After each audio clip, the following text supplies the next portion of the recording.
Evangeljski odlomek, ki govori o ravnanju krivičnega oskrbnika, nas vabi k premisleku o dveh nasprotujočih si življenjskih slogih, posvetnem in evangeljskem, je papež Frančišek dejal zbranim na trgu svetega Petra v nedeljo 18. septembra. Znano je, da posvetni slog ni skladen z Jezusovim duhom, je zatrdil Frančišek.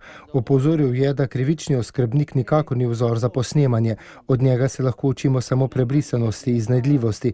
Spomnil je, da moramo na posvetno iznajdljivost odgovarjati s krščansko iznajdljivostjo in prebrisanostjo, ki je dar svetega duha. Gre za to, da se moramo pozorno izmuzniti posvetnim vrednotam, ki so všeč hudemu duhu, in tako živeti skladno z evangelijem.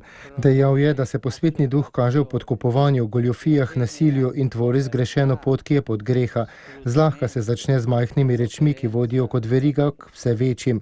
Medtem ko je duh evangelija nekaj resnega in hkrati napolnjuje z veseljem. Od človeka terja zavzetost, poštenje, korektnost, spoštovanje dostojanstva drugih in čudo dolžnosti.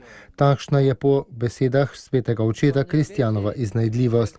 V življenju se moramo nujno odločiti za izbiro med dvema potema, med poštenostjo in nepoštenostjo, med zvestobo in nezvestobo, med sebičnostjo in altruizmom, med dobrim in zlim. Ne moremo nihati med eno in drugo potjo, saj potekata na osnovi dveh nasprotujočih si miselnosti, je bil jasen Frančišek. Nato je poudaril pomen osebne odločitve za določeno smer. Ko izberemo tisto pravo, stopajmo po njej zavzetostjo in odločnostjo in se izročajmo Božji milosti in podpori svetega duha.